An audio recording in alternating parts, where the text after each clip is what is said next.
He is the second father ಅಂತಲೇ ಹೇಳ್ಬೋದು, main pillar of my life.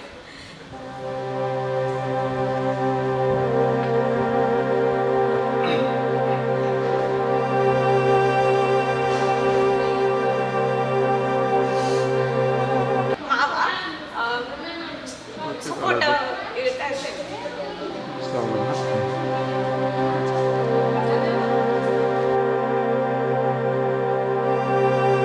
ಪ್ರತಿಯೊಂದಕ್ಕೆ ಮಾವ ಮಾವ ಅಂತಾರೆ. ಎಷ್ಟೊಂದು ಇಷ್ಟಪಡ್ತಾರೆ ನಿಮ್ಮ ಮಾವನ್ನು. ಮಾವಾಗಿ ಅದನ್ನ ಹೇಳೋದಕ್ಕೆ ಆಗಲ್ಲ, ಸ್ಪೀಚ್ಲೆಸ್ಸು. ಅದ್ರ ಬಗ್ಗೆ ಒಂದು ಟಾಪಿಗೆ ಕೊಟ್ಬಿಡ್ಬೇಕಿದ್ರೆ ಬೆಳಗ್ಗೆಲ್ಲ ಸಂಜೆ ತನಕ ಮಾತಾಡ್ತಾನೆ ಇರ್ತೀನಿ. ಅಷ್ಟು ಸಪೋರ್ಟ್ ಮಾಡ್ತಾರೆ. ಇಂಡೈರೆಕ್ಟಾಗಿ ಸಪೋರ್ಟ್ ಮಾಡ್ತಾರೆ, ಡೈರೆಕ್ಟಾಗಿ ಅಪ್ರಿಷಿಯೇಟ್ ಮಾಡೋದು ಹೇಳೋದು ಆ ರೀತಿ ಏನು ಮಾಡೋದಿಲ್ಲ. ಬಟ್ ಮಾವ, ಅಮ್ಮ, ಆಂಟಿ ಇವ್ರು 3 ಜನನೂ ಕೂಡ 3 ಪಿಲ್ಲರ್ಸ್ ಅಂತಲೇ ಹೇಳ್ತೀನಿ. ಸೊ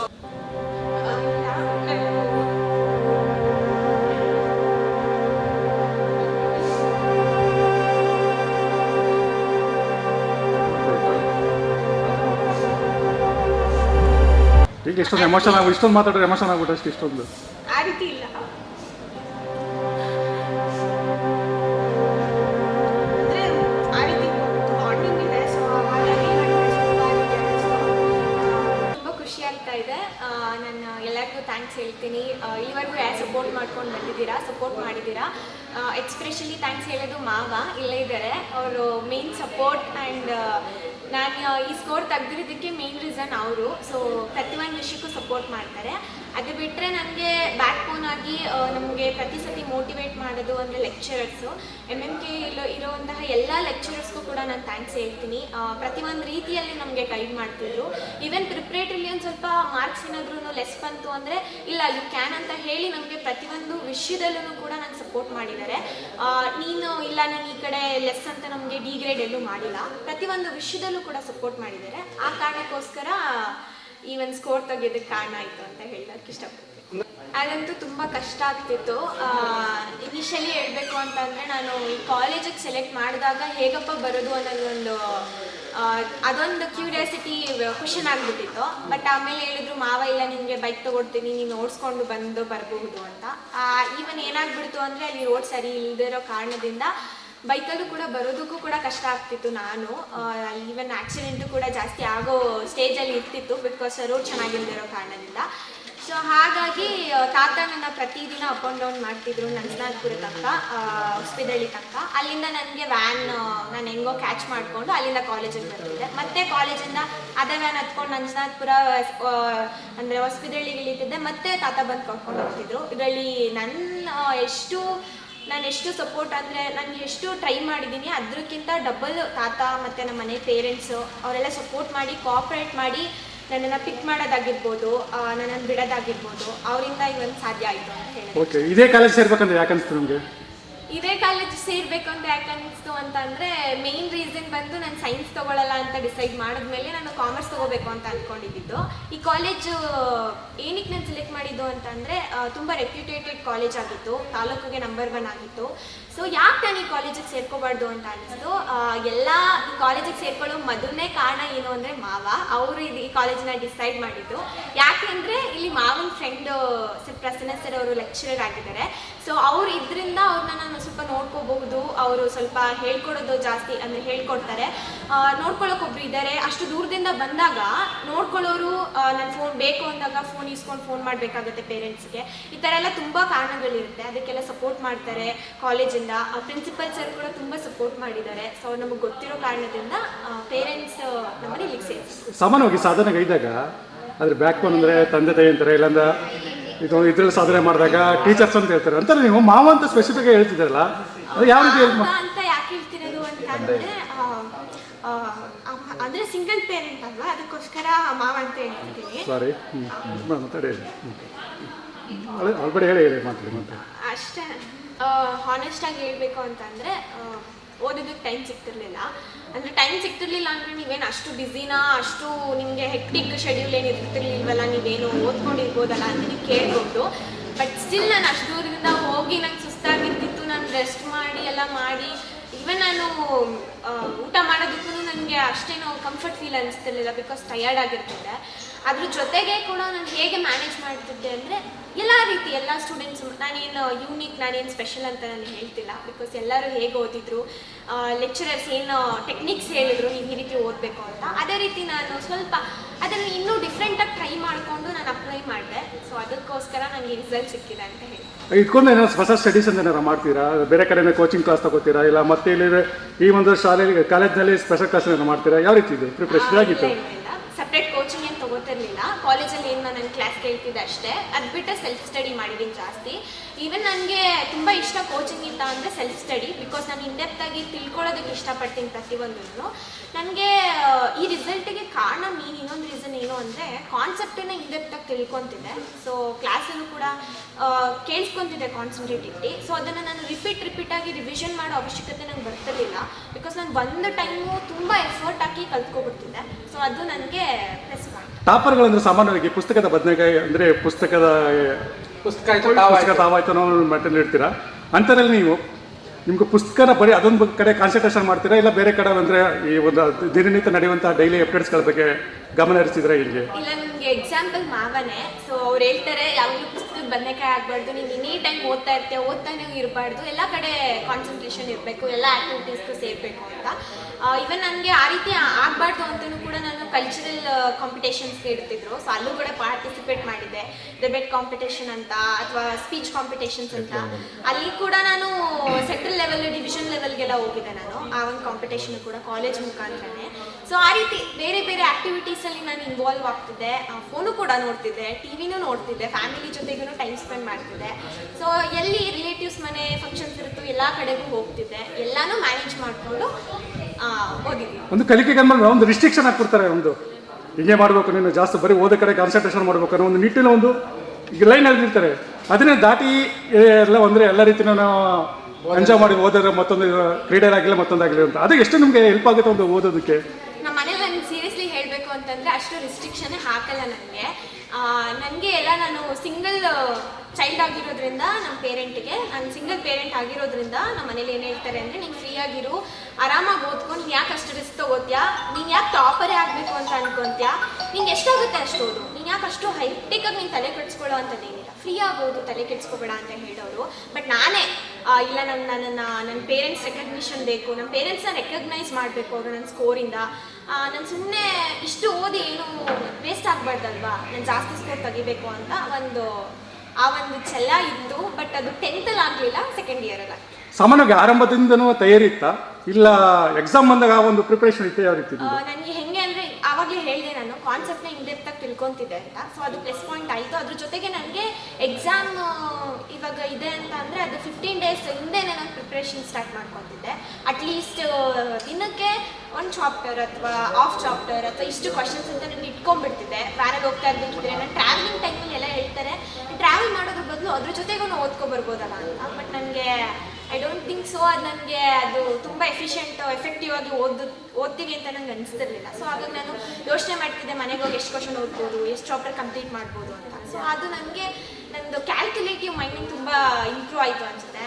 ಲೈಕ್ ಟೈಮ್ ಟೇಬಲ್ ಹಾಕೊಳ್ಳೋದಾಗಿರ್ಬೋದು, ಈ ಚಾಪ್ಟರ್ನ ಇಷ್ಟು ದಿನ ಕಂಪ್ಲೀಟ್ ಮಾಡೋದಾಗಿರ್ಬೋದು, ಈ ರೀತಿ ನಾನು ಬೇಗ ಫಾಸ್ಟಾಗಿ ಥಿಂಕ್ ಮಾಡಿ ಅದನ್ನು ಕಂಪ್ಲೀಟ್ ಮಾಡ್ತಿದ್ನಲ್ಲ. ಸೊ ಅದು ಯೂಸ್ ಆಯ್ತು ನನಗೆ. ಈ ಕಾಮರ್ಸ್ ಸೆಲೆಕ್ಟ್ ಮಾಡೋದಕ್ಕೆ ಕಾರಣ ಏನು? ಏನಾರು ಇದೆಯಾ ಉದ್ದೇಶ? ಕಾಮರ್ಸಲ್ಲಿ ಮೇನ್ ರೀಸನ್ ಬಂದು ನಾನು ಮೈಸೂರಿಗೆ ಸೇರ್ಕೊಳ್ಳಿಲ್ಲ ಸೈನ್ಸ್ ಸೆಲೆಕ್ಟ್ ಮಾಡಿದ್ದಕ್ಕೆ. ಸೈನ್ಸ್ ಸೇರ್ಕೊಂಡಿದ್ರು ಕೂಡ ನಾನು ಇಲ್ಲಿಗೆ ಅಪ್ ಆ್ಯಂಡ್ ಡೌನ್ ಮಾಡೋದಕ್ಕೆ ಕಷ್ಟ ಆಗ್ತಿತ್ತು. CT ನೀಟ್ ಕೋಚಿಂಗ್ ತೊಗೊಳ್ಬೇಕು, ಇನ್ನೂ ಕಷ್ಟ ಆಗ್ಬಿಡ್ತಿತ್ತು ನನಗೆ ಓದೋದಕ್ಕೆ. ಸೊ ಆ ಒಂದು ಕಾರಣದಿಂದ ನಾನು ಕಾಮರ್ಸ್ ತೊಗೊಂಡೆ ಅಷ್ಟೇ. ಈಗ ಮುಂದೆ ಏನು ಮಾಡ್ಬೇಕು ಅನ್ಕೊಂಡಿದ್ದೀರಿ ನೀವು? ಮುಂದೆ BCA ಮಾಡೋಣ ಅಂತ ಅಂದ್ಕೊಂಡಿದ್ದೀನಿ. ಸೊ ನೋಡೋಣ, BCA ಮಾಡೋಣ ಅಂತ ನಾನು ಅವಾಗಲಿಂದ ಕಾಮರ್ಸ್ ತೊಗೊಂಡಾಗಲೇ ಅಂದ್ಕೊಂಡೆ. ಕಾಲೇಜ್ ಸೆಲೆಕ್ಟ್ ಮಾಡಬೇಕು. ಎಷ್ಟೇ ವಿದ್ಯಾವಂತರಾಗಿದ್ದೇವೆ, ಅವ್ನಿಗೆ ಬುದ್ಧಿ ಇದ್ದರೆ ಒಂದು ಅಟ್ಮಾಸ್ಫಿಯರ್ ಅನ್ನೋದು ಮೇನ್ ಇಂಪಾರ್ಟೆಂಟ್ ಆಗುತ್ತೆ. ಅಂಥದ್ರಲ್ಲಿ ಈ ಒಂದು ನಿಮ್ಗೆ ಎಷ್ಟೊಂದು ಹೆಲ್ಪ್ ಆಗುತ್ತೆ ಈ ಒಂದು ಕಾಲೇಜ್ ನಿಮಗೆ? ಇಲ್ಲಿರೋ ಒಂದು ಸಿಬ್ಬಂದಿ ಆಗಿರ್ಬೇಕು, ಒಂದು ಟೀಚರ್ಸ್ ಭಾಳ ಬೋಧನೆ ಮಾಡುವಂಥದ್ದು ಎಷ್ಟು ಇಂಪಾರ್ಟೆಂಟ್? ನಾನು ಸುಮ್ಮನೆ ಏನೋ ತೋರಿಕೆಗೆ ಹೇಳ್ತಿಲ್ಲ ಈ ಮಾತನ್ನ, ನನ್ನ ಮುಂದೆ ಹೇಳೋ ಮಾತನ್ನ. ಈ ಕಾಲೇಜ್ನ ನಾನು ನಿಜವಾಗ್ಲೂ ತುಂಬ ಹೊಗಳುತ್ತೀನಿ. ಎಸ್ಪೆಷಲಿ ಬಂದಾಗ ನಂಗೆ ಅನ್ನಿಸ್ತಿತ್ತು ಯಾಕೆ ನಾನು ಸೇರ್ಕೊಂಡೆ, ನಾನು ಸೈನ್ಸ್ ತಗೋಬೋದಾಗಿತ್ತಲ್ಲ, ಮೈಸೂರು ಸೇರ್ಕೋಬೋದಾಗಿತ್ತಲ್ಲ ಅಂತ ಅನ್ನಿಸ್ತಿತ್ತು. ನನ್ನ ಮಾವನ ನಿಜವಾಗ್ಲೂ ತುಂಬ ಬ್ಲೇಮ್ ಮಾಡಿದ್ದೀನಿ ಕಾಲೇಜಿಗೆ. ಯಾಕೆ ಆ ರೀತಿ ಅನಿಸ್ತು ಮೊದಲು ಸ್ಟಾರ್ಟಿಂಗ್ ನಿಮಗೆ? ಅಂದರೆ ಅನ್ನಿಸ್ತು ಅಂತಂದರೆ ಕಾಲೇಜಿಂದ ಅಲ್ಲ, ಬಟ್ ನಾನು ಯಾಕೆ ಅಂದರೆ ರಿಲೇಟಿವ್ಸ್ ಏನಾಗ್ತಿದ್ರು ಅಂತಂದರೆ ನೀನು ಯಾಕೆ ಕಾಮರ್ಸ್ ತೊಗೊಂಡೆ ಅಂತ. ಕಾಮರ್ಸ್ ಅಂದರೆ ಎಲ್ಲೋ ಡಿ ಗ್ರೇಡ್ ಅಂತ ಅಂದರೆ ಎಲ್ಲೋ ಚೆನ್ನಾಗಿಲ್ಲ ಅದು ಅಂತ, ಸ್ವಲ್ಪ ಸೈನ್ಸಿಗೆ ವ್ಯಾಲ್ಯೂ ಇರೋದ್ರಿಂದ ಓದಿದವರು ಕಾಮರ್ಸ್ ತಗೋತಾರೆ ಅನ್ನೋದು ರೀತಿ ಆಗಿರುತ್ತೆ. ಅಂದರೆ ಸೈನ್ಸ್ ತಗೊಂಡ್ರೆ ಮೆಡಿಕಲ್ ಮಾಡ್ಬೋದು, ಇಂಜಿನಿಯರಿಂಗ್ ಮಾಡ್ಬೋದು, ಕಾಮರ್ಸ್ ತಗೊಂಡ್ರೆ ಏನು ಮಾಡೋದು ಅನ್ನೋ ಪ್ರಶ್ನೆ ಎಲ್ರಿಗೂ ಇದೆ. ಪ್ರಶ್ನೆ ಅದಕ್ಕೋಸ್ಕರ ಸ್ಕೋಪ್ ಸೈನ್ಸ್ಗೆ ಜಾಸ್ತಿ ಇರೋದ್ರಿಂದ ನೀನು ಯಾಕೆ ಸೈನ್ಸ್ ಸೈನ್ಸ್ ತಗೊಳ್ಳಿಲ್ಲ, ಕಾಮರ್ಸ್ ತಗೊಂಡೆ, ಚೆನ್ನಾಗಿ ಓದ್ತಿಯಲ್ಲ, 10th ಚೆನ್ನಾಗಿ ಸ್ಕೋರ್ ಬಂದಿತ್ತಲ್ಲ ಅಂತ ಕೇಳ್ತಿದ್ರು. ಸೊ ಅದಕ್ಕೆ ಏನು ಮಾಡೋದಕ್ಕಾಗೋದಿಲ್ಲ, ಪರಿಸ್ಥಿತಿ ಆಗೋಗಿ ತಗೋಬೇಕಾಗಿತ್ತು. ಅಂದ್ರೆ ಪರಿಸ್ಥಿತಿಯಿಂದ ನೀವು ಈ ರೀತಿ ಸಬ್ಜೆಕ್ಟ್ ಸೆಲೆಕ್ಟ್ ಮಾಡಿದ ಕೋರ್ಸ್ನ? ಪರಿಸ್ಥಿತಿ ಅಂದ್ರೆ ಏನು ಇಂಟ್ರೆಸ್ಟ್ ಬಂತು ಅಂದ್ರೆ ಇಂಟ್ರೆಸ್ಟ್ ಬಂತು ನಿಜವಾಗ್ಲೂ. ಈ ಕಾಲೇಜ್ ಆ ರೀತಿ ನನಗೆ ಕಂಫರ್ಟ್ ಫೀಲ್ ಕೊಡ್ತು. ನಿಜವಾಗ್ಲೂ ನಾನು ಅಪ್ರಿಷಿಯೇಟ್ ಮಾಡ್ತೀನಿ ಕಾಲೇಜಿನ ಲೆಕ್ಚರರ್ಸ್. ನನಗೆ ಗೊತ್ತಿಲ್ಲ ಎಷ್ಟು ಸಪೋರ್ಟ್ ಮಾಡಿದ್ದಾರೆ ನನಗೆ ಅಂದರೆ, ಅಷ್ಟು ದೂರದಿಂದ ಬರೋದಕ್ಕೂ ಕೂಡ ನನಗೆ ಸಾಕಾಗ್ತಿದೆಯಾ ಟೈಮು, ಏನು ಓದ್ತಿದ್ದೀರಾ ನೀವು, ಓದೋದೆಲ್ಲ ಕಂಪ್ಲೀಟ್ ಮಾಡಿದ್ರಾ, ನಿಮ್ಮ ಟೈಮ್ ಸಾಕಾಗ್ತಿದೆಯಾ, ನಿಮಗೆ ಹೆಕ್ಟಿಕ್ ಅನ್ನಿಸ್ತಿದೆಯಾ ನಿಮಗೆ ಏನು ಅಂತ ಪ್ರತಿಯೊಂದನ್ನು ಕೇರ್ ಮಾಡೋರು. ನಮ್ಗೆ ಅಷ್ಟು ಪ್ಯಾಂಪರ್ ಮಾಡಿದ್ದಾರೆ. ಲೈಕ್ ಸ್ಕೂಲಲ್ಲಿ ಇರೋ ಥರನೇ ಫೀಲ್ ಅನಿಸುತ್ತೆ ನನಗೆ. ಪ್ರಿನ್ಸಿಪಲ್ ಸರ್ ಪ್ರತಿ ಎಕ್ಸಾಮ್ ಟೆಸ್ಟ್ ಎಲ್ಲ ಆದಮೇಲೆ ನಮ್ಮನ್ನ ಕರೆದಿ ನಿಮ್ಗೆ ಏನು ಡಿಫಿಕಲ್ಟೀಸ್ ಇದೆ, ನಿಮಗೆ ಇನ್ನೂ ಏನು ಎಕ್ಸ್ಟ್ರಾ ಏನಾದರೂ ಮಾಡಬೇಕಾ, ಏನಾದರೂ ಎಕ್ಸ್ಟ್ರಾ ಆ್ಯಡ್ ಮಾಡಬೇಕಾ, ನಿಮ್ಗೆ ಯಾವುದೋ ಕಾನ್ಸೆಪ್ಟ್ ಡೌಟ್ ಇದೆ ಅದನ್ನೆಲ್ಲ ಕೇಳಿ ನಮಗೆ ಅದನ್ನು ಸಾಲ್ವ್ ಮಾಡಿಸ್ಕೊಡ್ತಿದ್ರು. ನಮ್ಮ ಲೆಕ್ಚರರ್ಸು ಕೂಡ ಪ್ರತಿಯೊಂದು ಎಲ್ಲ ಸಬ್ಜೆಕ್ಟ್ ಲೆಕ್ಚರರ್ಸ್ ಆಗಿರ್ಬೋದು, ಪ್ರತಿಯೊಬ್ಬರೂ ಕೂಡ ನಮ್ಮನ್ನ ಸ್ಪೆಷಲಾಗಿ ಕೇರ್ ತೊಗೊಂಡಿದ್ದಾರೆ. ಸೊ ಅದಕ್ಕೋಸ್ಕರ ಈ ಅಚೀವ್ಮೆಂಟ್ ಅಂತ ಹೇಳ್ತೀನಿ. ಈ ಅಚೀವ್ಮೆಂಟಲ್ಲಿ ಪೇರೆಂಟ್ಸ್ ಇಲ್ಲ ಅನ್ನೋದು ಎಷ್ಟೊಂದು ನೋವು ತಂದು ಕೊಡುತ್ತೆ ನಿಮಗೆ? ಏನಿಲ್ಲ, ನನಗೆ ಪೇರೆಂಟ್ಸ್ ಅಂತ ಆ ರೀತಿ ನಂಗೆ ಅನಿಸಲ್ಲ. ಬಿಕಾಸ್ ಎಲ್ಲ ಮಾವನೇ. ಸೊ ಏನೇ ಡೆಡಿಕೇಶನ್ ಇದ್ರೂ, ಏನೇ ಒಂದು ಅಚೀವ್ಮೆಂಟ್ ಮಾಡಿದ್ರು, ಸೊ ಅವ್ರಿಗೆ ಡೆಡಿಕೇಟ್ ಮಾಡ್ತೀನಿ. ಸೊ ಅಷ್ಟೇ. ಅಂದ್ರೆ ಪಟ್ಟ ಜೊತೆಗೆ ಬೇರೆ ಯಾವ ಒಂದು ಚಟುವಟಿಕೆ ತೊಡಗಿಸ್ಕೊಂಡಿದ್ದಾರೆ ಅಂತ? ನಾನು ಮಾವನಿಂದ ಸ್ವಲ್ಪ ಇನ್ಸ್ಪೈರ್ ಆಗಿದ್ದೀನಿ. ನನಗೆ ಟ್ರಾವೆಲಿಂಗ್ ಅಂದರೆ ತುಂಬ ಇಷ್ಟ. ಸೊ ನನಗೆ ಯಾವಾಗಲೂ ಬೇಜಾರಾದಾಗ ನಾನು ಟ್ರಾವೆಲಿಂಗ್ ಬ್ಲಾಗ್ಸ್ಗಳನ್ನ ನೋಡ್ತಾ ಇದ್ದೆ. ಸೊ ಅದ್ರ ಜೊತೆಗೆ ನನಗೆ ಸ್ಪೀಚ್ ಅಂದರೆ ತುಂಬ ಇಷ್ಟ. ಸೊ ನಾನು ಕನ್ನಡಿ ಮುಂದೆ ಹೋಗಿ ನಿಂತ್ಕೊಂಡು ಸುಮ್ಮನೆ ನನ್ನ ಪಾಡಿಗೆ ನಾನು ಸ್ಪೀಚ್ ಮಾಡ್ತಿದ್ದೆ, ಟಾಪಿಕ್ಗಳನ್ನ ತೊಗೊಂಡು ಸ್ಪೀಚ್ ಮಾಡ್ತಿದ್ದೆ, ಇಲ್ಲ ನಾನು ಹೇಳ್ತಿದ್ದೆ ಈ ರೀತಿ ಅಂತ. ನನಗೆ ಸ್ಪೀಚ್ ಮಾಡೋದು, ಡಿಬೇಟ್ ಮಾಡೋದು, ಈ ರೀತಿ ಕಾಂಪಿಟೇಷನಲ್ಲಿ ತುಂಬ ಇಂಟ್ರೆಸ್ಟ್. ಸೊ ಆ ರೀತಿ ರಿಲೇಟೆಡ್ ವೀಡಿಯೋಸ್ಗಳನ್ನ ನೋಡ್ತಿದ್ದೆ. ಸೊ ನಾನು ವೈಲ್ಡ್ ಟ್ರಾವೆಲ್ ಮಾಡಬೇಕು ಅನ್ನೋದು ನನಗೆ ಪ್ಯಾಷನ್ ಇದೆ. ಸೊ ಅದಕ್ಕೋಸ್ಕರ ಆ ಒಂದು ರಿಲೇಟೆಡ್ ವೀಡಿಯೋಸ್ಗಳನ್ನ ಜಾಸ್ತಿ ನೋಡ್ತೀನಿ. ಈಗ ಬರುವಂಥ ವಿದ್ಯಾರ್ಥಿಗಳಿಗೆ ನೀವು ಸಜೆಷನ್ ಕೊಡೋದಾದರೆ, ಪಿ ಯು ಸಿ ಅಂದರೆ ದ್ವಿತೀಯ ಪಿ ಯು ಸಿಯಲ್ಲಿ ಒಂದು ಎಕ್ಸಾಮ್ಗೆ ಯಾವ ರೀತಿ ಪ್ರಿಪೇರ್ ಆಗಬೇಕಂತ ಹೇಳೋದಾದರೆ ನಿಮ್ಮ ಒಂದು ಇದರಲ್ಲಿ ಅಂತ ಒಂದು ದೊಡ್ಡ ನಿಮಗೆ ತಲೆನೋವು ಕೊಡುವಂಥದ್ದು, ನೀವು ಸೀರಿಯಸ್ ಆಗಿ ಕುತ್ಕೊಂಡು ನೀವು ತುಂಬ ತಲೆ ಕೆಡ್ಸ್ಕೊಳ್ಳುವಂಥದ್ದು ಏನಿಲ್ಲ. ಕಾನ್ಸೆಪ್ಟನ್ನ ನೀಟಾಗಿ ಅರ್ಥ ಮಾಡ್ಕೊಳ್ಳಿ, that is the main thing ಅಂತ ಹೇಳ್ತೀನಿ ನಾನು. ಅದ್ರ ಜೊತೆಗೆ ನೀವು ಯಾವಾಗ ಕಾನ್ಸೆಪ್ಟನ್ನು ಅರ್ಥ ಮಾಡ್ಕೊತೀರಾ ಎಲ್ಲ ಈಸಿ ಅನ್ಸುತ್ತೆ. ಸೊ ನೀವು ರಿಪೀಟೆಡ್ ರಿವಿಷನ್ ಮಾಡೋದಕ್ಕೆ ಟೈಮ್ ವೇಸ್ಟ್ ಮಾಡೋದು ಬದಲು ಒಂದೇ ಸರಿ ನೀವು ನೀಟಾಗಿ ಕಲ್ತ್ಕೊಂಡ್ಬಿಟ್ರೆ ಅದು ನಿಮ್ಗೆ ಹೆಲ್ಪ್ಫುಲ್ ಆಗುತ್ತೆ ಅಂತ ಹೇಳ್ತೀನಿ. ಅವ್ರು ಇಷ್ಟು ತೆಗೆದ್ರು, ಇವರಷ್ಟು ತೆಗೆದ್ರು, ರಿಲೇಟಿವ್ಸ್ ಈ ರೀತಿ ಹೇಳಿದ್ರು, ಈ ರೀತಿ ಹೇಳಿದ್ರು ಅಂತ ಅದಕ್ಕೆಲ್ಲ ತಲೆ ಕೆಡಿಸ್ಕೊಂಡು ನಿಮ್ಮ ಇಂಟ್ರೆಸ್ಟ್ನ ನೀವು ಹಾಳು ಮಾಡ್ಕೋಬೇಡಿ ಅಂತ ಹೇಳಿ. ಅಂದರೆ ನೀವು ಬಲವಂತದ ಮೇಲೆ ಬೇರೆಯವ್ರ ಬಲವಂತಕ್ಕೋಸ್ಕರ ಓದಬೇಡಿ, ನಿಮ್ಗೆ ಏನು ಇಂಟ್ರೆಸ್ಟ್ ಇದೆ ಅದು ಆ ಸಬ್ಜೆಕ್ಟ್ ತಗೊಂಡು ನೀವು ಯಾವ ತಗೋತೀರಾ ಪರಿಸ್ಥಿತಿಗೆ ಬಿದ್ದು, ಅಂದರೆ ನೀವು ಏನೋ ಮಾಡೋಕ್ಕಾಗಲ್ಲ ಇದೇ ತಗೋಬೇಕು ಅಂತ ತಗೋಬಿಟ್ಟಿರ್ತೀರಾ, ಅದನ್ನ ಇಷ್ಟಪಡೋದಕ್ಕೆ ಸ್ಟಾರ್ಟ್ ಮಾಡಿ.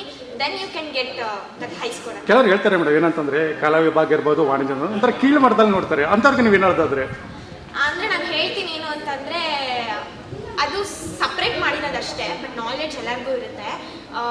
ಈವನ್ ನಾವು ಹೇಳ್ಬೋದು, ಈಗ ನಾನು ಟಾಪರ್ ಅಂತ ನಾನು ಹೇಳ್ತಾ ಇದ್ದೀನಿ, ನಾನು ಟಾಪರ್ ಆಗಿಲ್ಲದೆ ಇದ್ದವರು ಕೂಡ ಲೈಫಲ್ಲಿ ತುಂಬ ಅಚೀವ್ ಮಾಡಿದ್ದಾರೆ. ಹಾಗಂತ ಅವ್ರನ್ನ ನಾವು ಹಿಂದೆ ಮುಂದೆ ಅಂತ ಮಾಡೋದಕ್ಕಾಗೋದಿಲ್ಲ. ಸೊ ಇವಾಗ ಸೈನ್ಸು, ಆರ್ಟ್ಸು, ಕಾಮರ್ಸ್ ಅಂತ ನೋಡೋದಾದ್ರೆ ಅದಕ್ಕೆ ಆದಂಥ ಡಿಫಿಕಲ್ಟೀಸ್ ಇರುತ್ತೆ. ಸೊ ಅದನ್ನು ನಾವು ಪಾರ್ಟಿಷನ್ ಮಾಡಿ ಸಪ್ರೇಟ್ ಅಂತ ಅದನ್ನು ಪಾರ್ಶಾಲಿಟಿ ಮಾಡಿ ನಾವು ನೋಡಬಾರ್ದು. ಅದು ಡಿಪೆಂಡೆಂಟ್ ಆಗಿರೋದು ಪೇರೆಂಟ್ಸ್ ಮೇಲೆ. ಸೊ ಪೇರೆಂಟ್ಸ್ ಕರೆಕ್ಟ್ ಆಗಿದ್ರೆ ರಿಲೇಟಿವ್ಸ್ ಏನಾದರೂ ನಾವು ತಲೆ ಕೆಡಿಸ್ಕೋ ಅವಶ್ಯಕತೆ ಇದೆ. ಇಲ್ಲಿನ ಒಂದು ಕಲಿಕೆ ಜೊತೆಗೆ ಮನೆಯಲ್ಲಿರುವಂಥ ವಾತಾವರಣ ಬಹಳ ಇಂಪಾರ್ಟೆಂಟ್ ಅನಿಸುತ್ತೆ. ಅಲ್ಲಿ ನೀವು ಯಾವ ರೀತಿ ಸ್ಟಡೀಸ್ ಮಾಡ್ತೀರಿ? ಸ್ಟಡೀಸ್ ಅಂತಂದರೆ ಮನೇಲಿ ಯಾಕಂದ್ರೆ ಒಂದೊಂದು ಟೈಮ್ ಟೇಬಲ್ ಹಾಕಿದ್ರೆ ಬೆಳಿಗ್ಗೆ ಇಷ್ಟು ಗಂಟೆಗೆ ಎದ್ದೇಳಬೇಕು, ಇಷ್ಟು ಗಂಟೆಗೆ ಓದಬೇಕು, ಇಷ್ಟು ಗಂಟೆಗೆ ಮಲಗಬೇಕು, ಇಷ್ಟು ಗಂಟೆಗೆ ಊಟ ಮಾಡಬೇಕು, ಟೈಮ್ ಟೇಬಲ್ ಇರ್ತದೆ. ಹಾಕೊಂಡಿದ್ದಾರೆ ಸಾಮಾನ್ಯ ಆ ರೀತಿ ಏನಾದ್ರು ಹಾಕೊಂಡಿದ್ದೀರಿ ನೀವು? ನೀವು ನಂಬೋದಿಲ್ಲ, ನಾನು ಎಷ್ಟು ಧಾರಾವಾಹಿ ನೋಡ್ತೀನಿ ಅಂದರೆ ನೋಡ್ತೀನಿ. ನಮ್ಮಮ್ಮ ಹೇಳ್ತಿರ್ತಾರೆ, ನೀನು ಯಾಕೆ ಇಷ್ಟು ನೋಡ್ತೀಯಾ, ಫೋನ್ ನೋಡ್ತೀಯಾ, ಟಿ ವಿ ನೋಡ್ತೀಯಾ ಅಂತ. ನಾನು ಹೇಳ್ತಿದ್ದೆ, ಅಮ್ಮ ಬಿಡು ನೀನು, ನಾನು ಎಲ್ಲ ಮಾಡ್ತೀನಿ, ಬಟ್ ಸ್ಕೋರ್ ಬಂದರೆ ಸಾಕು ತಾನೇ ನಿಂತೆ ಅಂತ ಹೇಳ್ತಿದ್ದೆ. ನಮ್ಮ ಮನೆ ಜಾಸ್ತಿ ರೆಸ್ಟ್ರಿಕ್ಟ್ ಮಾಡೋರಂದ್ರೆ ಅಮ್ಮ. ಸೊ ಅವ್ರಿಗೆ ಈ ಸ್ಕೋರು ಕೂಡ ಸ್ಯಾಟಿಸ್ಫೈ ಆಗಿಲ್ಲ, ಇನ್ನೂ ತೆಗಿಬೇಕಾಗಿತ್ತು ಅಂತ ಅವ್ರು ಎಕ್ಸ್ಪೆಕ್ಟೇಷನ್ ಇಟ್ಕೊಂಡಿದ್ರು ನನ್ನ ಮೇಲೆ. ಬಟ್ ಏನೂ ಮಾಡೋದಕ್ಕಾಗೋದಿಲ್ಲ. ಮನೇಲಿ ಸಪೋರ್ಟ್ ಮಾಡೋದಂದ್ರೆ ಅಮ್ಮ. ಸೊ ಅವರು ಸ್ವಲ್ಪ ಸ್ಟ್ರಿಕ್ಟ್ ಅಂದರೆ ಓದೋದ್ರಲ್ಲಿ ಅವ್ರಿಗೆ ಜಾಸ್ತಿ ತೆಗಿಬೇಕು, ನನ್ನ ಮಗಳು ರೆಕಗ್ನಿಷನ್ ತೊಗೋಬೇಕು, ಅವಳು ಮುಂದೆ ಬೆಳಿಬೇಕು ಅನ್ನೋ ತುಂಬ ಆಸೆ ಇದೆ. ಹಾಗಂತ ಮಾವಂಗಿಲ್ಲ ಅಂತಲ್ಲ, ಅವ್ರಿಗೂ ಇದೆ. ಬಟ್ ಅವ್ರು ನನ್ನ ಮೇಲೆ ಜಾಸ್ತಿ ಬರ್ಡನ್ ಹಾಕಲ್ಲ. ಅಲ್ಲಿ ಮನಸ್ಸಲ್ಲಿ ಅಂದ್ಕೊಂಡಿರ್ತಾರೆ, ಬಟ್ ಡೈರೆಕ್ಟಾಗಿ ಹೇಳಲ್ಲ. ತೆಗೆದ್ರೆ ಖುಷಿ ಪಡ್ತಾರೆ ಅವರು. ಪ್ರತಿಯೊಂದಕ್ಕೂ ಮಾವ ಅಂತಾರೆ, ಎಷ್ಟೊಂದು ಇಷ್ಟಪಡ್ತಾರೆ ನಿಮ್ಮ ಮಾವನ್ನು. ಮಾವಾಗಿ ಅದನ್ನ ಹೇಳೋದಕ್ಕೆ ಆಗಲ್ಲ, ಸ್ಪೀಚ್ಲೆಸ್ಸು. ಅದ್ರ ಬಗ್ಗೆ ಒಂದು ಟಾಪಿಕ್ಗೆ ಕೊಟ್ಬಿಡಿಬೇಕಿದ್ರೆ ಬೆಳಗ್ಗೆಲ್ಲ ಸಂಜೆ ತನಕ ಮಾತಾಡ್ತಾನೆ ಇರ್ತೀನಿ. ಅಷ್ಟು ಸಪೋರ್ಟ್ ಮಾಡ್ತಾರೆ. ಇಂಡೈರೆಕ್ಟಾಗಿ ಸಪೋರ್ಟ್ ಮಾಡ್ತಾರೆ, ಡೈರೆಕ್ಟಾಗಿ ಅಪ್ರಿಷಿಯೇಟ್ ಮಾಡೋದು, ಹೇಳೋದು ಆ ರೀತಿ ಏನು ಮಾಡೋದಿಲ್ಲ. ಬಟ್ ಮಾವ, ಅಮ್ಮ, ಆಂಟಿ ಇವ್ರು 3 ಜನನೂ ಕೂಡ 3 ಪಿಲ್ಲರ್ಸ್ ಅಂತಲೇ ಹೇಳ್ತೀನಿ. ಸೊ ಅಷ್ಟೇ ಅವರು. ಯಾವ ರೀತಿಲಿ ನಿಮ್ಗೊಂದು ಫಿಲ್ಲರ್ ಆಗಿ ನಿಂತಿದ್ದಾರೆ ಮಾವ ಆಗಿರ್ಬೋದು, ಚಿಕ್ಕಪ್ಪನಿಗೆ ಹೇಳ್ತಿರಲ್ಲ ಮೂವರ ಮೇಲೆ? ಮಾವ ಬಂದು ಅಮ್ಮನ ತಮ್ಮ, ಆಂಟಿ ಬಂದು ಅಮ್ಮನ ತಂಗಿ. ಸೊ ಇವರೆಲ್ಲ ಸಿಬ್ಲಿಂಗ್ಸು. ಸೊ ನನಗೆ ಯಾವ ರೀತಿ ಸಪೋರ್ಟ್ ಅಂತಂದರೆ ಅಮ್ಮ ಓದೋದಲ್ಲಿ ಮಾಡ್ತಾರೆ, ಹೆಲ್ಪ್ ಮಾಡ್ತಾರೆ, ಆ ರೀತಿ ಮಾಡ್ತಾರೆ. ಸೊ ಇದು ಬಂದು ಆಂಟಿ ಬಂದು ಪ್ರತಿ ವಿಷಯಕ್ಕೂ ಮೋಟಿವೇಟ್ ಮಾಡ್ತಾರೆ. ನಾನು ಏನಾದರೂ ಬೇಜಾರಾದಾಗ ಜಾಸ್ತಿ ಹೇಳೋದೆ ಆಂಟಿ ಹತ್ರ. ಸೊ ಅವಾಗ ಅಳ್ತಾ ಹೇಳ್ತಿರ್ತೀನಿ, ಆಂಟಿ ಈ ಥರ ಆಯಿತು ಅಂತ. ಅವರು ಇಲ್ಲ, ಈ ಥರ ಮಾಡಬೇಕಾಗಿತ್ತು ನೀನು ಅಂತ ಹೇಳ್ತಾರೆ. ಅದು ಬಿಟ್ಟರೆ ಮಾವ ಸಪೋರ್ಟ್ ಇರುತ್ತೆ ಅಷ್ಟೇ.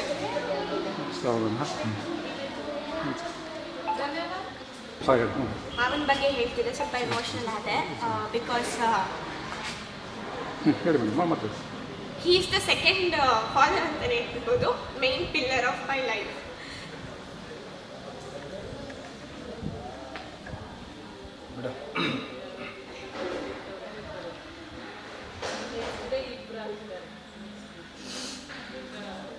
ಮಾವನ ಇಷ್ಟೊಂದು ಹಚ್ಕೊಂಡಿದ್ರಲ್ಲ, ಒಂದು ಕಡೆಗೆ ಬೇರೆ ಕಡೆ ಅಂದರೆ ಉನ್ನತ ವಿದ್ಯಾಭ್ಯಾಸಕ್ಕೆ ಹೋದರೆ ನೀವು ಊರನ್ನು ಬಿಡಬೇಕು, ಮತ್ತೊಂದು ಬಿಡಬೇಕು, ಹಾಸ್ಟೆಲ್ ಇರಬೇಕಾಗೈತೆ. ಅಲ್ಲಿ ಎಷ್ಟು ಮಿಸ್ ಮಾಡ್ಕೋತೀರಾ?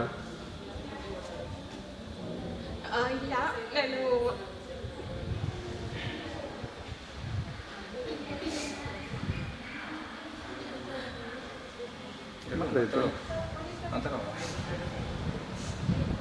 ಈಗ ಇಷ್ಟೊಂದು ಎಮೋಷನ್ ಆಗಿ, ಇಷ್ಟೊಂದು ಮಾತಾಡಿದ್ರೆ ಎಮೋಷನ್ ಆಗ್ಬಿಟ್ಟು ಅಷ್ಟು ಇಷ್ಟೊಂದು ಆ ರೀತಿ ಇಲ್ಲ. ಅಂದರೆ ಆ ರೀತಿ ಬಾಂಡಿಂಗ್ ಇದೆ. ಸೊ ಹಾಗಾಗಿ ನನಗೆ ಸ್ವಲ್ಪ ಆ ರೀತಿ ಅನ್ನಿಸ್ತು. ಇಲ್ಲ, ಎಜುಕೇಷನ್ಗೋಸ್ಕರ ಏನಾದರೂ ಮಾಡೋದಕ್ಕೆ ರೆಡಿ ಇದ್ದೀನಿ. So I want to achieve something special. ಮತ್ತು ನಾನು ಬೇರೆಯವ್ರಿಗಿಂತ ಸೇಮ್ ನಾನು ಅಚೀವ್ಮೆಂಟ್ ಮಾಡೋದಕ್ಕೆ ಇಷ್ಟಪಡಲ್ಲ. I want to be the unique one ಅಂತ ಅನ್ನಿಸ್ತೀನಿ. ಸೊ ಅಷ್ಟರಲ್ಲಿ ನನ್ನನ್ನು ಸ್ಪೆಷಲಾಗಿ ಸೆಲೆಕ್ಟ್ ಮಾಡುವಂಥ ನಾನು ಒಂದು ಜಾಬ್ನ ತೊಗೋಬೇಕು ಅಂತ ಅಂದ್ಕೊಂಡಿದ್ದೀನಿ. So I want to prove what is sign ಅಂತ ಅಂದ್ಕೊಂಡಿದ್ದೀನಿ. ನಿಮ್ಮ ಡ್ರೀಮ್ ಏನು ಹಂಗಾರೆ? So it is secret, I don't want to reveal. ಬೇರೆ ತಿಳ್ಕೊಬಿಡ್ತಾರೆ ಅಂತನಾ? ಸೊ ಹಾಗಂತಲ್ಲ, I think it's quite be secret. Success ಯಾವತ್ತೂ ಸೀಕ್ರೆಟ್ ಆಗಿರಬೇಕು. ಸೊ ಸಕ್ಸಸ್ ಆದಮೇಲೆ ಅದನ್ನು ರಿವೀಲ್ ಮಾಡಿದ್ರೆ ಓಕೆ ಅಂತ ಅನ್ಬೋದು. ನಾನು ಸೆಕೆಂಡ್ ಇಯರ್ ಸ್ಟಾರ್ಟ್ ಆದಾಗಲೇ ನನಗೆ ಗೊತ್ತಿತ್ತು ನಾನೇ ಫಸ್ಟ್ ಬರೋದು ಅಂತ. ನಾನು ಅಂದ್ಕೊಂಡಿದ್ದೆ. ನಾನು ಅದನ್ನು ಪ್ರತಿ ನಿಮಿಷ ನಾನು ಅದನ್ನೇ ಯೋಚನೆ ಮಾಡ್ತಿದ್ದೆ, ನಾನು ಫಸ್ಟ್ ಬರೋದಕ್ಕೆ ಏನು ಮಾಡೋದು, ಸೊ ನಾನು ಹೇಗೆ ನನ್ನ ಸೆಲ್ಫ್ನ ಪ್ರೂವ್ ಮಾಡ್ಕೊಳ್ಳೋದು ಅಂತ. ಬಟ್ ಸಕ್ಸಸ್ಸನ್ನು ನಾವು ಸೀಕ್ರೆಟಾಗಿ ಇಟ್ಕೊಳ್ಳೋದು ವೆರಿ ಇಂಪಾರ್ಟೆಂಟ್, ಅದನ್ನು ಹೇಳೋದಕ್ಕಿಂತ ಹೆಚ್ಚು. ಸೊ ಅದಕ್ಕೋಸ್ಕರ ನಾನು ಹೇಳೋದಕ್ಕೆ ಇಷ್ಟಪಡಲ್ಲ. ಈಗ ಪ್ರಾಂಶುಪಾರ ಆದಂಥ ಪ್ರಕಾಶ್ ಅವ್ರಿಗೆ ಒಂದು ಪ್ರಾಮಿಸ್ ಮಾಡಿದ್ರಂತೆ. ಸೊ ಅದಕ್ಕೆ ಸರ್ ಹತ್ರ ನಾನು ತುಂಬ ಸಾರಿ ಕೇಳ್ತೀನಿ. Sorry sir. ಸಾರಿ ಅಂತ ಅದ್ರ ಕಾಲೇಜ್ಗೆ ಟಾಪರ್ ಬಂದಿದ್ದಾರಲ್ಲ, ನಂಬರ್ 1 ಬರಬೇಕು ಅಂತ ಅವಳ ಆಸೆ ಇತ್ತು, ಅದು ಮಿಸ್ ಆಯಿತು. ಅದೇ ಸರ್ ಸೊ ನಾನು ಅದಕ್ಕೆ ಸರ್ ಹತ್ರ ಸಾರಿ ಕೇಳ್ತೀನಿ. ಮತ್ತೆ ಸಾರಿ ಕೇಳೋ ಅವಶ್ಯಕತೆ ಇಲ್ಲ ಅನ್ಸುತ್ತೆ ಸರ್. ಅಲ್ಲ, ನಾನು ಎಫರ್ಟ್ ಮಾಡಿದ್ದೀನಿ. ಬಟ್ ನಾನು ಸರ್ ಬಂದು ನಮ್ಮನ್ನ ಕೇಳ್ತಿದ್ದಾಗ ನಿಮಗೆ ಎಲ್ಲ ಚೆನ್ನಾಗಿ ಲೆಸನ್ಸ್ ಮಾಡ್ತಿದ್ದೀರಾ, ಹೇಗೆ ಅನಿಸ್ತಿದೆ ನಿಮಗೆ, ಎಲ್ಲ ಚೆನ್ನಾಗಿ ಓದ್ಕೊತಿದ್ದೀರಾ ಅಂತ ಕೇಳಬೇಕಿದ್ರೆ ನಾನು ಅಂತ ಹೇಳಿದೆ ಸರ್ಗೆ. ಸರ್ ನಾನು ತಾಲೂಕ್ ಟಾಪರ್ ಆಗ್ತೀನಿ ಸರ್, ತೆಗಿತೀನಿ ಸರ್ ಸ್ಕೋರ್ನ ನಾನು ಅಂತ ಹೇಳಿದ್ದೆ. ಬಟ್ ಅದನ್ನು ಆ ಒಂದು ಮಾತನ್ನ ಮಿಸ್ ಮಾಡಿದ್ದೀನಿ ಅಂತ ಸ್ವಲ್ಪ ಬೇಜಾರಿದೆ. ಬಟ್ ಅವ್ರಿಗೆ ನನ್ನ ಸ್ಕೋರಿಂದ ಖುಷಿಯಾಗಿದೆ ಅಂತ ಒಂದು ಕಡೆ ಅನಿಸುತ್ತೆ ಅಂತ ಅಂದ್ಕೊಂಡಿದ್ದೀನಿ ನಾನು. ಸೊ ಅವ್ರಿಗೆ ತುಂಬ ತುಂಬ ತುಂಬ ಥ್ಯಾಂಕ್ಸ್ ಹೇಳ್ತೀನಿ, ಎಲ್ಲ ರೀತಿಯಲ್ಲೂ ಸಪೋರ್ಟ್ ಮಾಡಿದ್ದಾರೆ. ಕೊನೆಯದಾಗಿ ಕಾಲೇಜ್ ಬಗ್ಗೆ ಮತ್ತು ಶಿಕ್ಷಣ ಒಂದು ನಾನು ಹೇಳ್ತೀನಿ, ಇಂಥ ಒಂದು ರೂರಲ್ ಸೈಡಲ್ಲಿ ನಮಗೆ ಹೈ ಕ್ವಾಲಿಟಿ ಎಜುಕೇಷನ್ಸ್ ನಮಗೆ ಸಿಗೋದಿಲ್ಲ. ಸೊ ಈ ಕಡೆ ಸೈಡು ಹಳ್ಳಿ ಬ್ಯಾಕ್ಗ್ರೌಂಡಲ್ಲಿ ಅದು ಇಲ್ಲಿ ಸಿಗ್ತಿದೆ ಅಂತಂದರೆ it is a special thing. ನಾವೆಲ್ಲನೂ ಕೂಡ ಅಪ್ರಿಷಿಯೇಟ್ ಮಾಡಬೇಕು. ಸೊ ಅದಕ್ಕೋಸ್ಕರ ಹೇಳ್ತೀನಿ, ಹಳ್ಳಿ ಸೈಡ್ ಇದೆ, ಏನು ಎಜುಕೇಷನ್ ಕೊಡ್ಬೋದು ಅಂತ ನೆಗ್ಲಿಜೆನ್ಸಿ ಎಲ್ಲ ಮಾಡೋಕ್ಕೆ ಹೋಗ್ಬೇಡಿ. ಫಸ್ಟ್ ಬಂದು ಸೇರ್ಕೊಳ್ಳಿ. ಎಜುಕೇಷನ್ ತುಂಬ ಚೆನ್ನಾಗಿದೆ, ನಾವು ಯಾರನ್ನು ಕೂಡ ಬೆರಳು ಮಾಡಿ ತೋರಿಸೋ ಆಗೋದಿಲ್ಲ. ಸೊ ಇದು ಹೇಳ್ತಿದ್ದೀನಿ, ನಾನೇ ಕಾಲೇಜಲ್ಲಿ ಸೇರಿದ್ದೀನಿ ಅದಕ್ಕೆ ಹೇಳ್ತಿದ್ದೀನಿ ಅಂತಲ್ಲ. ಹ್ಯಾಸ್ ಅ ಪಬ್ಲಿಕ್ ಆಗಿ ನಾನು ಆಚೆಯಿಂದ ನೋಡಿದಾಗ ನನಗೆ ಕಾಲೇಜ್ ಅನಿಸಿದ್ದು ಆ ರೀತಿ. ಸೊ ಅದಕ್ಕೋಸ್ಕರ ಏನು ಪಾರ್ಶಾಲಿಟಿ ಮಾಡಬೇಡಿ. ಮೈಸೂರಲ್ಲಿ ಸಿಗುವಂಥ ಟಾಪ್ ಎಜುಕೇಷನ್ ಕೊಡುವಂಥ ಕೆಪಾಸಿಟಿ ಅಂಥ ಟ್ಯಾಲೆಂಟೆಡ್ ಲೆಕ್ಚರರ್ಸ್ ಇದ್ದಾರೆ. ಸೊ ಎಲ್ಲ ಬಂದು ಇಲ್ಲಿಗೆ ಸೇರ್ಕೊಳ್ಳಿ ಅಂತ ನಾನು ಹೇಳ್ತೀನಿ. ಇಂತಹ ನೈಜ ಇಂಟ್ರೆಸ್ಟಿಂಗ್ ಹಾಗೂ ಕ್ಯೂರಿಯಾಸಿಟಿ ಸುದ್ದಿಗಳು ನಿಮಗೆ ಸಿಗಬೇಕು ಅಂದರೆ ಇಂಡಿಯಾ ಫಸ್ಟ್ ಟಿವಿ ಸಬ್ಸ್ಕ್ರೈಬ್ ಮಾಡಿ.